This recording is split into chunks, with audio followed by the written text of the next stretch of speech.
Então, boa tarde a todos. A aula de hoje a gente vai estar abordando o tema de valor eficaz ou valor RMS, né? Que, apesar de vocês já talvez terem visto em algumas outras disciplinas, é uma variável, uma grandeza que a gente calcula, tá?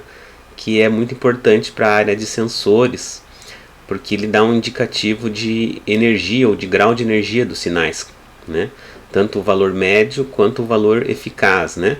E em muitos também equipamentos de medição, né? Por exemplo, equipamentos que medem qualidade de energia elétrica, eles medem calculando o valor eficaz da tensão, né? Que chega para o consumidor. Então, é por isso que a gente precisa entrar um pouquinho mais a fundo, né?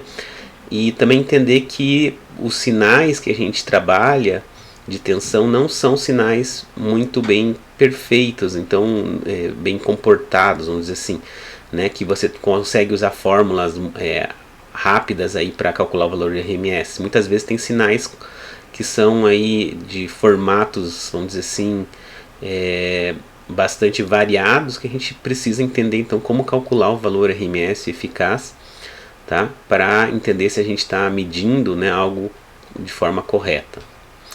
Ok? Então vamos fazer uma breve revisão aí do que é o valor médio, né? Então eu estou pegando aqui alguns exemplos do livro do Boylestad, que eu acho que é bem didático nesse assunto, tá? Então aqui ele coloca aqui faz um paralelo aqui, né, um gráfico, na hora que você quer calcular o valor médio, ele faz um paralelo como se fosse uma montanha de areia e a distância que essa areia ocupa, né?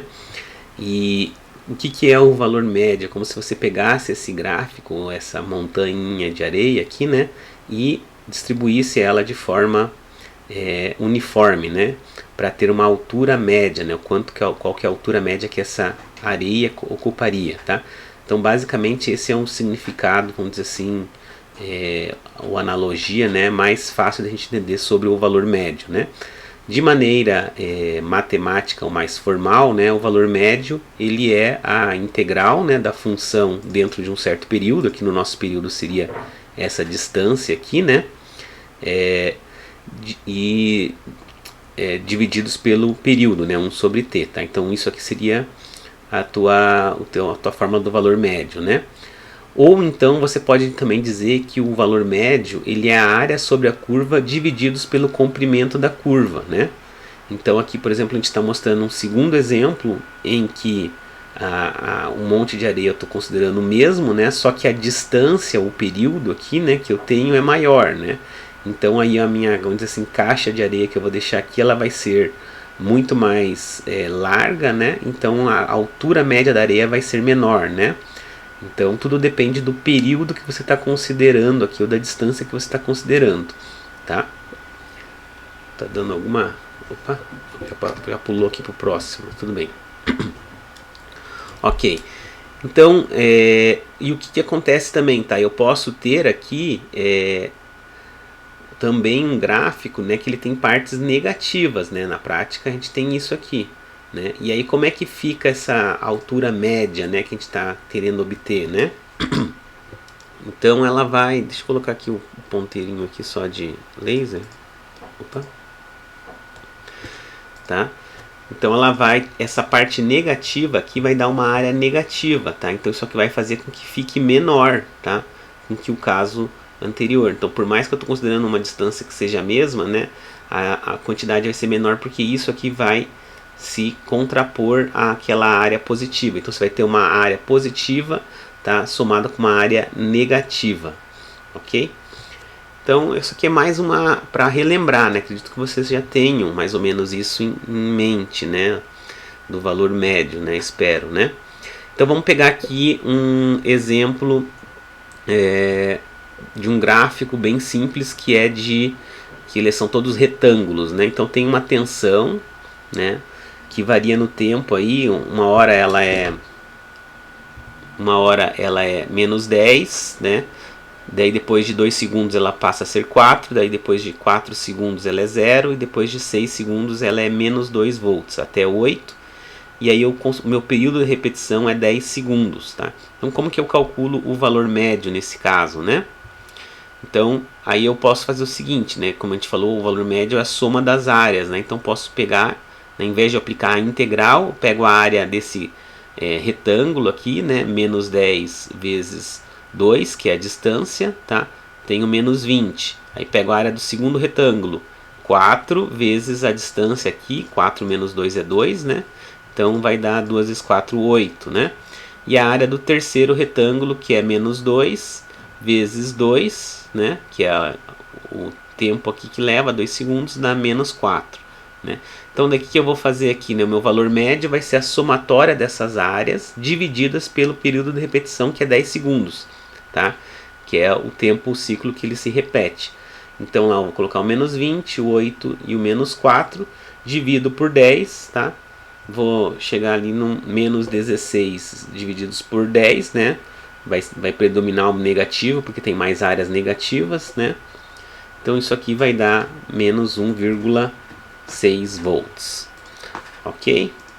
Tudo bem? Então essa aqui é a forma de a gente calcular sem utilizar integral, né? Isso a gente consegue quando o gráfico é um gráfico, vamos dizer assim, razoavelmente simples, como esse aqui, né?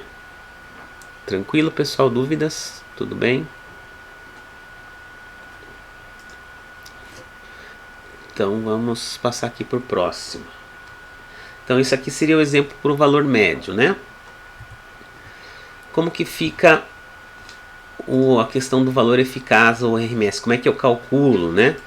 Primeiro, antes de calcular, é interessante a gente ter a interpretação aqui do valor médio, né? Então, imagine que você tem uma cuba cheia de água e você coloca uma resistência imersa nessa cuba, né?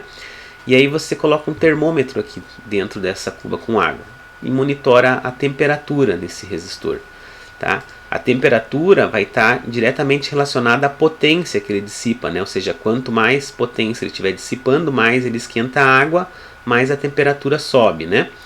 Então, o valor eficaz ou o valor RMS, ele é o valor que você esquentaria, vamos dizer assim, chegaria até uma certa temperatura, né? Que equivale de um gerador CA para um gerador CC, para uma fonte CC. De que maneira? Imagine que você conecta aqui a fonte CA, fonte alternada senoidal, de tensão senoidal, tá? E ela vai lá e esquenta essa água, né? Ou seja, ela vai passar uma corrente pela essa resistência, vai esquentar a água até uma certa temperatura, né? E vai mostrar lá, sei lá, 50 graus Celsius, né? Aí você desliga essa chave aqui e espera esfriar, né? Aí depois que esfriou, você pega a fonte DC, e faz ela, vai aumentando ela até que você atinja a mesma temperatura de 50 graus, ou seja, até que a intensidade dessa tensão provoque uma corrente tal nessa resistência, tá? Que ela dissipa a mesma potência, tá? Aqui no gerador CA. Então o valor dessa tensão aqui na fonte CC, que faz com que a temperatura que seja os mesmos 50 graus, ou seja, que o resistor dissipe a mesma potência, esse valor de tensão aqui vai ser o valor RMS da tua fonte CA, tá? Então o valor RMS de uma forma de onda de tensão é o valor de tensão, tá? Que se você aplicar ela num circuito resistivo, ela vai dissipar a mesma potência, tá? Que uma fonte de tensão contínua, tá? Essa é a interpretação, ok? E obviamente que matematicamente a gente tem uma expressão bem complexa, que é o valor RMS, né? É a integral da função da tensão ao quadrado, né? Divididos pelo período e depois tirado a raiz quadrada disso tudo, né? Então matematicamente é assim que a gente obtém. Então vamos entender como é que a gente pode fazer o RMS também por áreas aqui, né? Que é a forma mais fácil sem utilizar a integral por enquanto. Tá? Então, mesmo exemplo anterior, tá? Agora eu quero obter o valor RMS, mas eu vou obter por áreas, né? Então a primeira coisa que eu tenho que fazer é que o RMS aqui, se eu vou obter por área, a área lembra que é a integral, né? É a mesma coisa você aplicar a integral, é você obter a área, né? Só que lembre o seguinte, a área aqui é da função ao quadrado, então eu tive que pegar essa função aqui e converter para v ao quadrado. Então aqui o menos 10, quando eu elevo ao quadrado, ele passa a ser 100, né? O 4 aqui, ó, passa a ser 16, tá? E o menos 2 ao quadrado passa a ser 4, tá? O menos 2 passa a ser 4, ok? Então, essa é a função que eu tenho que calcular as áreas. Então, cuidado que quando você faz pelas áreas, tá? Utilizando para calcular o valor RMS, você tem que primeiro converter a tua função para a função ao quadrado, tá? Aí você pode transformar isso aqui, tá? numa somatória de áreas e depois dividir pelo período, que é 10, e tirar a raiz quadrada, né? Então você tem que fazer tudo isso aí. Então, o meu valor RMS, né, vai ser isso aqui, a área 1, 2 e a 3, tá? Divididos pelo período, raiz quadrada, ok? Aí a área vai ser o quê? 100 vezes 2 da primeira área 1, né? Tá aqui. 16 vezes 2, que também aqui tem 2 segundos, tá? E 4 vezes 2, que é a área do último retângulozinho mais baixinho, né? E aí, somando tudo isso aí, dividindo por 10, eu vou ter 240 divididos por 10, né? Se eu tirar a raiz, eu vou chegar à conclusão aí que o valor RMS é em torno de 4,9 volts, né? Então, que é o valor aqui, né? Se você tem que pensar aqui em termos que essa área aqui, né, vai passar para cima e tal, dá para ter uma certa ideia que está mais ou menos na metade aqui do que estava na variação disso aqui, tá? 4,9, né? É só para a gente ter uma ideia razoável aí, tá? Se o valor tem sentido ou não, tá? A princípio ele estaria dentro do esperado, né? Seria alguma coisa entre 10 e 4 aí, né? Ok? Tranquilo? Estão me ouvindo bem? Ok, só para confirmar.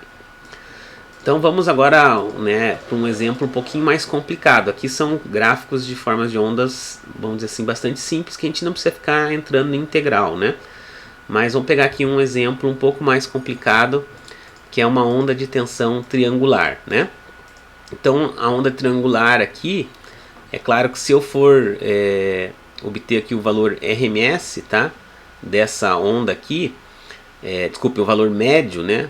Como ela varia simetricamente tanto para 1 aqui quanto para menos 1, o valor médio dela vai ser 0, tá? Então não tem por que a gente calcular o valor médio dela aqui, o valor médio dela é nulo, né? Tá? Porque a área que eu tenho aqui em cima é a mesma área que eu tenho aqui embaixo, né? Mas o valor RMS dela não vai ser nulo, né? Porque quando você fizer essa função ao quadrado, né, o que for negativo vai ficar positivo, né? Então ele não vai ter um valor igual a 0. E outra coisa que não dá para você pensar assim, ah, mas eu não posso pegar esse 1 aqui, elevar ao quadrado e um outro aqui também elevar ao quadrado e achar a área. Cuidado, porque se você pega uma reta, tá? Um y igual a um x de t, né? E se você, vou colocar até aqui, ó, vamos pôr aqui, né? Então imagine que se você pegar aqui uma função do tipo y é igual a um a vezes t aqui, né? Que seria uma reta aqui, né? Que seria essa parte. Se você fizer o y ao quadrado, isso aqui dá a ao quadrado vezes t ao quadrado, tá? Isso daí já vai dar uma parábola, tá? Então você não pode fazer aqui a área desse triângulo, vamos dizer assim, tá? Para tentar calcular a integral, porque vai ser a área de uma parábola. Então não tem jeito, você tem que usar a fórmula da integral. Não tem outra alternativa, tá? Não dá para sair pelas áreas por aqui, tá?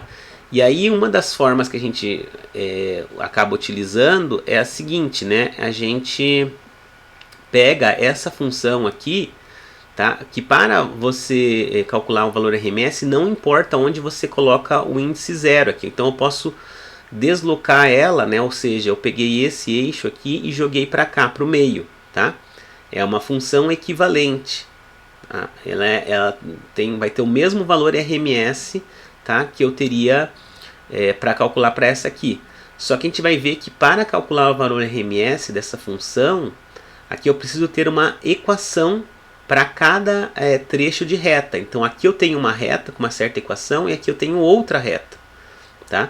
Se eu pegasse esse aqui, ó, eu ia ter uma reta aqui e outra aqui, ó, tá? E uma terceira aqui, então teria 3 integrais que eu tenho que fazer, tá? Porque é uma função que não é linear aqui inteira, durante o período, né? Ela é só linear durante certos intervalos de tempo, tá? Então eu passei para cá, ó, porque aqui eu posso achar uma função de reta só para esse trecho, tá? Só para essa área achurada aqui, ó, tá? E fica fácil porque como essa reta aqui ela passa na referência, passa no zero, tá? A equação dela vai ser desse tipo aqui, ó, um y vezes um a vezes um t. Não vai ter um coeficiente linear, não vai ter mais uma certa constante, tá? Porque é mais uma coisa que eu vou ter que integrar lá dentro do valor RMS, tá? Então a gente faz muito essa translação de eixo aqui, tá? Que é uma forma de facilitar o cálculo, ok? Então vou utilizar isso aqui, né? E como eu falei aqui já antes, né? Essa equação aqui, essa reta tem uma equação do tipo VT é igual a um A de T, tá? E aí aqui, ó, como que eu acho esse Azinho aqui, né? Então eu posso observar aqui os pontos que eu tenho relevantes aqui dessa reta, né? Nesse ponto aqui, onde ela está no pico positivo, tá? Eu estou aqui na coordenada na abscissa menos t sobre 4, que é metade aqui, né, de 0 até menos t sobre 2. Então aqui seria menos t sobre 4, tá? E aqui no y ou no v de t é igual a 1, tá? A mesma coisa eu posso notar aqui também que no pico negativo aqui dessa região achurada, tá? Eu tenho t sobre 4, que é metade de t sobre 2, e menos 1, né? Que faltou um menos, tá? Ok? Então eu tenho esses dois pontos para eu encontrar aqui o A. Mas é só eu lembrar que esse A aqui, né? Ele é o coeficiente angular da reta, né? Então se ele é o coeficiente angular da reta, é só fazer a delta VT, né, a variação que eu tenho aqui no y, tá? Por exemplo, aqui eu tenho uma variação que vai de menos 1, de 1 até 0, né? Então seria de 1 menos... ou melhor, eu vou pegar daqui. Aqui foi pego daqui de baixo, né? De 0 até menos 1, né? Então de 0 até menos 1, tá? E aqui varia t sobre 4. Tá? Então eu vou ter aqui menos 4 sobre t como sendo o coeficiente angular aqui dessa reta, né? É negativo porque ela está descendo, né, o coeficiente angular, né? Então eu tenho caracterizado que essa função aqui, só dessa partezinha é menos 4 sobre t, tá? Ok? Então isso aqui é válido para o tempo variando entre menos t sobre 4 até t sobre 4. Ainda tem mais a equação para cá e para cá, ó, tá? Só que aqui, ó, eu também posso, se eu lembrar aqui, ó, a forma de onda triangular, ela continua subindo aqui para cima, tá? Então eu posso calcular, tá, dessas duas regiões aqui eu tenho que calcular o valor RMS, tá? Eu posso calcular como se fosse dessa forma aqui, né? Ou seja, como se fosse essa função só, tá? Então tô tentando simplificar ao máximo, tá? Senão você tem uma dificuldade, a gente vai ter uma dificuldade muito grande de fazer a integral, tá? E aí aqui, ó, eu posso escrever o seguinte, essa reta que eu vou ter aqui, o v de t, ele é a mesma daqui, só que agora a inclinação dele é positiva, então é 4 sobre t vezes t, tá? É a mesma, se você analisar aqui a inclinação, vai ver que é exatamente, tá, a reta, só que com inclinação positiva, tá? Então agora eu tenho as duas funções aí das retas aí da minha onda triangular, tá? Aí sabendo essas duas partes, eu consigo fazer o valor RMS. Então o valor RMS vai ser o quê? A integral, tá, da função ao quadrado dessa aqui, tá, que é menos 4 sobre t elevado ao quadrado dt. E isso aqui é aplicado de menos t sobre 4 até t sobre 4, tá? Nesse período aqui. Mais a integral aqui, ó, dessa outra função, que é o 4t sobre t elevado ao quadrado, né, que é essa aqui em laranja, tá? E o período aqui eu posso considerar o mesmo, que eu posso transladar isso aqui para cá, né? Então o período é o mesmo, é de menos t sobre 4 a t sobre 4, tá? Então veja que eu estou preocupado em obter a área da função ao quadrado, né? Então desde que eu tenha a fórmula dela e eu saiba o quanto que ela, né, qual o tempo que ela dura, tá? Ou seja, eu consigo estabelecer os intervalos de integração, e aí aqui é só eu aplicar a fórmula, né? Ok? Então resolvendo isso daí, o que eu vou ter aqui, ó? Veja que aqui quando eu elevo ao quadrado, essas duas funções vão ter o mesmo, tá? Vão ter a mesma expressão, né? Então vai ficar 4, vai ficar 16, aqui também vai ficar 16, t ao quadrado sobre o período ao quadrado aqui também, ó. Então por isso que eu passei aqui um 2 multiplicando, tá? Porque vai ser a mesma integral para os dois, né? Então aqui eu tenho 16t ao quadrado sobre o período ao quadrado, variando de menos t a quarta por menos t sobre 4 a t sobre 4, tá? Daí aqui basta eu fazer a integração, né? Antes a gente passa aqui esse 16 para fora, então fica multiplicado por 2, fica 32, né? E o t ao quadrado multiplica pelo esse t aqui, fica t ao cubo, né? E aí aqui fica a integral de t ao quadrado, que é t ao cubo sobre 3, né? Então aí t ao cubo sobre 3, né?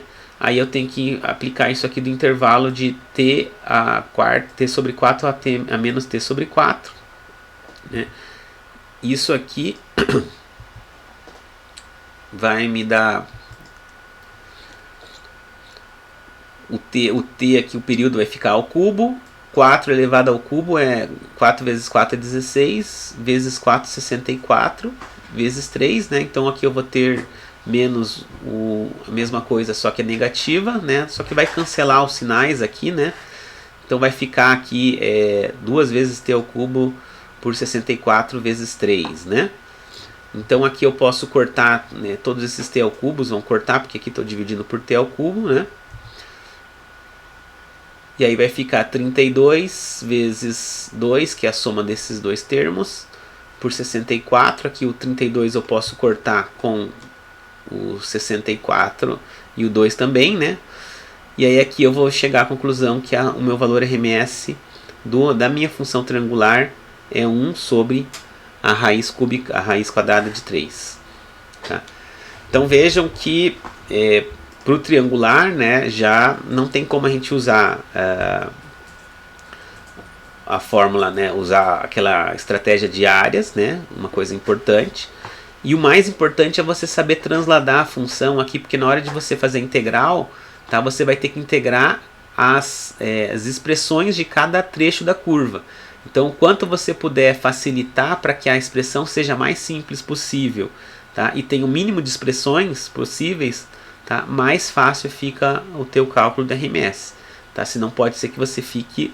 Se você integrasse aqui do jeito que estava antes a função, as equações das retas seriam bem mais complicadas de obter, depois mais complicadas ainda de integrar, e você perderia aí 3 vezes mais tempo do que a gente gastou aqui para fazer essa dedução. Ok?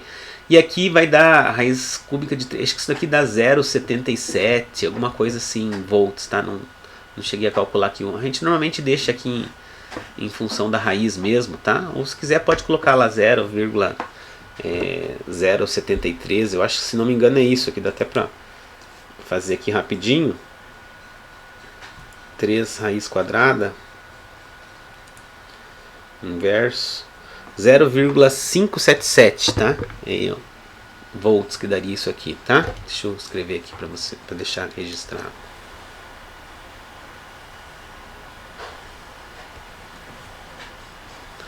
Então, isso aqui seria 0,577 volts.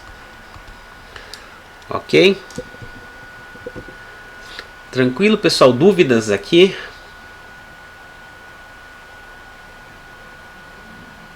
Ok. Então, aí a gente vai ter mais alguns exemplos, tá? Mas, a princípio, eu eu vou deixar aqui para gravar esses outros exemplos, tá? Porque o próximo exemplo aqui seria de uma onda senoidal com um nível DC, tá? Que dá um certo trabalho para calcular. Eu acho que não vai dar tempo da gente terminar antes das 4h40, que é a próxima aula, né? Que acho que vocês devem ter aula também na sequência aí. E eu também teria um outro exemplo aí de, como é que fala, de uma onda trapezoidal, né? Que também acontece bastante, né, na eletrônica, que recomendo que vocês depois deem uma olhada. Então daí eu vou deixar gravado como que calcula esses exemplos, tá? E só se quiserem aqui como referência, tá? Eu estou usando o livro do Boylestad, que é a Introdução à Análise de Circuitos, mas também tem qualquer livro aí aborda essa parte de valor médio, de valor eficaz, tá? Qualquer livro aí aborda esse assunto, né, de circuitos elétricos, então é bastante tranquilo. Ok, pessoal, deixa eu interromper aqui.